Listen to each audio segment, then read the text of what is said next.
رب اشرح لي صدری ویسر لی امری واحلل عقدۃ من لسانی یفقہوا قولی۔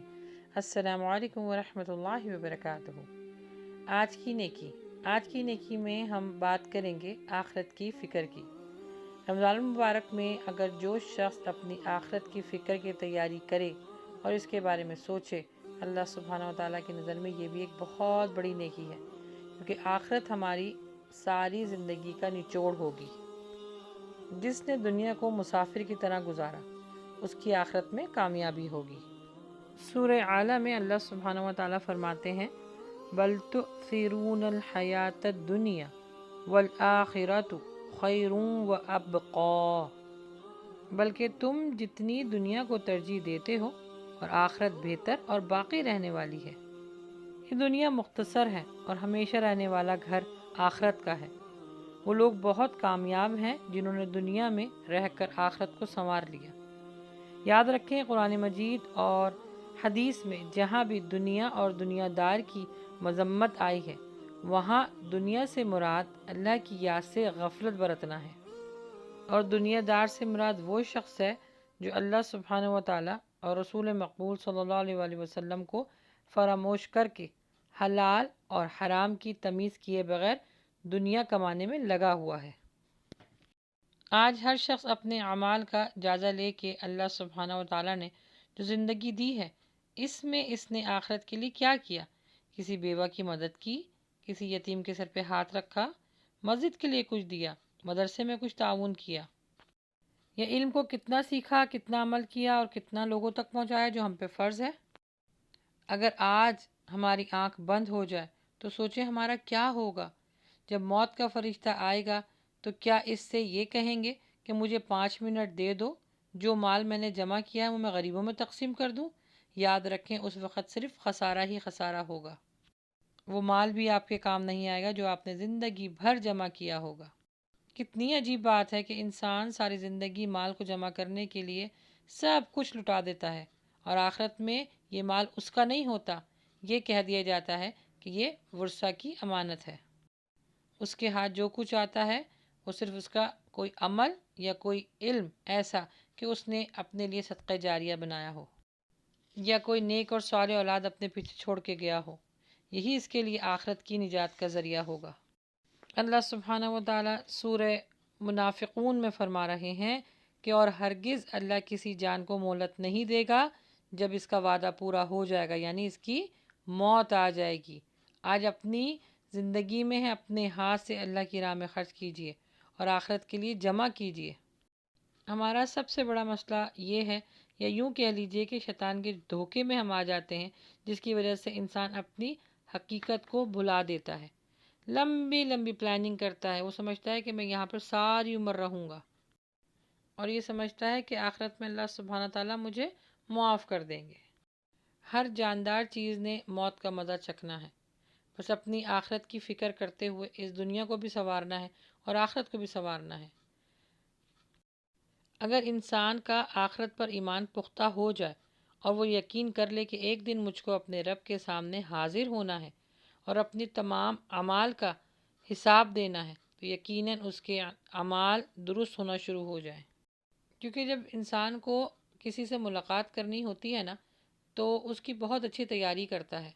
اپنی آخرت کو پہچانیں، کیونکہ ہمیں اللہ سے ملاقات کرنی ہے اور اچھے حال میں کرنی ہے، کیونکہ ہمارا دن الحمدللہ مکمل ہو چکا ہے۔ اب کوئی نیا پیغمبر یا نبی نہیں آئے گا کہ ہمیں کوئی نئی بات اور نئی آخرت کی چیز بتائے گا۔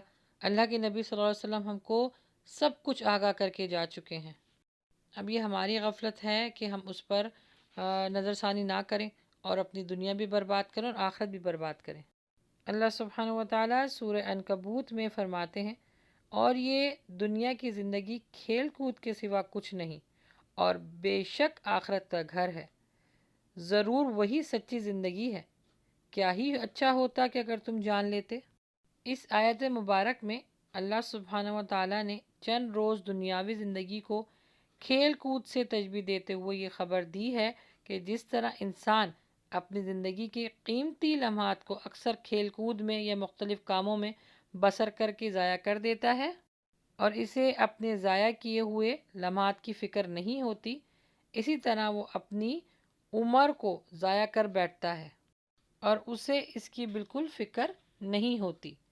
در حقیقت آخرت کی زندگی ہی حقیقی زندگی ہے، کاش تم اس کی قدر قیمت جان لیتے۔ اس فرمان عالی شان سے معلوم ہوا ہے کہ انسان کی تگ و دو کا محور اور مرکز آخرت کی زندگی ہی ہونا چاہیے، اور اس دنیا میں رہتے ہوئے نہ ختم ہونے والی زندگی یعنی آخرت کے لیے کچھ کرے۔ الحمدللہ اسلام ایک مکمل ضابطہ حیات ہے۔ ہم جانتے ہیں کہ دنیا آخرت کی کھیتی ہے۔ ہم اس دنیا میں اپنے اعمال سے جو بوئیں گے وہی آخرت میں کاٹیں گے۔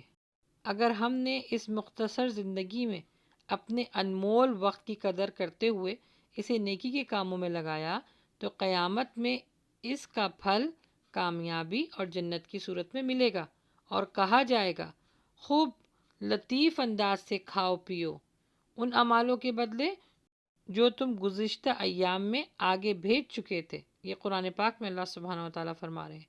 اس کے برعکس اگر ہم اس زندگی میں وقت کی قدر نہیں کریں گے اور غفلت سے سستی کے ساتھ اللہ اور رسول مقبول صلی اللہ علیہ وسلم کی نافرمانی میں گزاریں گے تو روز محشر مایوسی اور ندامت کا سامنا کرنا پڑے گا، اور رب تعالیٰ کا ارشاد ہوگا، کیا ہم نے تمہیں اتنی زندگی نہیں دی تھی کہ اس میں جو شخص نصیحت حاصل کرنا چاہتا وہ سوچ سکتا تھا، اور تمہارے پاس ڈر سنانے والے آ چکے تھے، یعنی نبی صلی اللہ علیہ وسلم کے بارے میں بتایا گیا ہے، پس اب عذاب کا مزہ چکھو۔ اللہ اکبر۔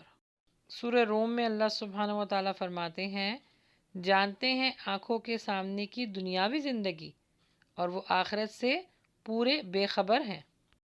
اس آیت میں ان لوگوں کا ذکر ہو رہا ہے جو دنیا زندگی کا صرف ظاہری پہلو جانتے ہیں، اس کی حقیقت نہیں جانتے، بلکہ آخرت سے وہ بالکل غافل ہو کے بیٹھے ہیں۔ انسان یہ سوچتا ہے کہ وہ اپنی مرضی سے پیدا نہیں ہوتا اور نہ ہی موت اس کی مرضی سے آتی ہے، تو پھر یہ موت اور زندگی کے بیچ میں جو ٹائم ہوتا ہے وہ اپنی مرضی سے کیسے گزار سکتا ہے؟ ایک چیز یاد رکھیں، دنیا نصیب سے ملتی ہے اور آخرت محنت سے۔ توجہ یہ ہونی چاہیے کہ دنیا میں رہتے ہوئے آخرت کے لیے محنت کی جائے، لیکن تعجب یہ ہے کہ لوگ محنت دنیا کے لیے کرتے ہیں اور آخرت کو نصیب پہ چھوڑ دیتے ہیں۔ کیونکہ اللہ سبحانہ و تعالیٰ نے ہمیں مسلمان بنایا ہے، وہ ہمیں جنت دلانا چاہتا ہے۔ اب یہ ہمیں ثابت کرنا ہے کہ ہم واقعی اس کے اہل ہیں یا نہیں۔ ہم اپنے چہروں کو تو صاف کر لیتے ہیں جس پر لوگوں کی نظر پڑتی ہے، مگر دل کو صاف نہیں کرتے جس پر اللہ کی نظر پڑتی ہے۔